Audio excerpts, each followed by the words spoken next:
UDF Karunagappally തെരഞ്ഞെടുപ്പ് committee പ്രവർത്തക convention ഓച്ചിറയിൽ നടത്തി. നിയുക്ത MP KC വേണുഗോപാൽ ഉദ്ഘാടനം ചെയ്തു. മതത്തിന്റെ പേരിൽ ജനങ്ങളെ ഭിന്നിപ്പിക്കാൻ അനുവദിക്കില്ലെന്ന് അദ്ദേഹം പറഞ്ഞു. UDF കരുനാഗപ്പള്ളി തെരഞ്ഞെടുപ്പ് കമ്മിറ്റിയുടെ നേതൃത്വത്തിലാണ് പ്രവർത്തക കൺവെൻഷൻ സംഘടിപ്പിച്ചത്. കൺവെൻഷന്റെ ഉദ്ഘാടനം നിയുക്ത MP KC വേണുഗോപാൽ നിർവഹിച്ചു. ഉത്തർപ്രദേശിലും മറ്റ് സംസ്ഥാനങ്ങളിലും അയോധ്യയിൽ പോലും BJPയുടെ വർഗീയ കാർഡ് ജനങ്ങൾ തള്ളിക്കളഞ്ഞു. കേരളത്തിലും മതത്തിന്റെ പേരിൽ ജനങ്ങളെ ഭിന്നിപ്പിക്കാനും അതുവഴി BJPയുടെ വോട്ട് തട്ടാനുമുള്ള തന്ത്രം അനുവദിക്കില്ലെന്നും അദ്ദേഹം പറഞ്ഞു.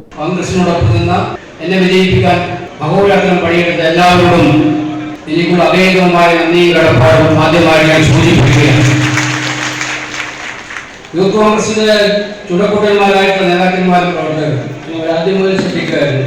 ഈ നിയോജകമണ്ഡലത്തിലെ പ്രചരണ പ്രവർത്തനങ്ങളിലും വളരെ ഒരുമിച്ച് വിട്ടുകൊടുക്കാതെ ആവേശപൂർവ്വമായിട്ട് ഈ തെരഞ്ഞെടുപ്പിനെ മുന്നോട്ട് കൊണ്ടുപോകാൻ ഏറ്റവും കൂടുതൽ നേതൃത്വം കൊടുത്തവരാണ് അവരെല്ലാവരും. സമ്മേളനത്തിൽ ജയിൽ മോചിതരായ യൂത്ത് കോൺഗ്രസ് നേതാക്കൾക്ക് സ്വീകരണം നൽകി. യൂത്ത് കോൺഗ്രസ് സംസ്ഥാന പ്രസിഡന്റ് രാഹുൽ മാങ്കൂട്ടത്തിൽ മുഖ്യ പ്രസംഗം നടത്തി. CR മഹേഷ് MLA അധ്യക്ഷത വഹിച്ചു. P Rajendraprasad, AA Shukkur, KC Rajan, KG Ravi, R Rajasekharan, Thodiyoor Ramachandran, block Congress പ്രസിഡന്റുമാരായ BS Vinod, advocate KA Jawad, KPCC secretary LK Sreedevi, Bindu Jayan, Chittumoola Nasar തുടങ്ങിയവർ പങ്കെടുത്തു. ജയിൽ മോചിതരായ യൂത്ത് കോൺഗ്രസ് നേതാക്കളായ RSS കിരൺ, ഷഹനാസ്, വരുൺ ആലപ്പാട്, വിപിൻ, രഞ്ജിത് ബാബു, കിഷോർ, സഫിൽ എന്നിവർക്കാണ് സ്വീകരണം നൽകിയത്.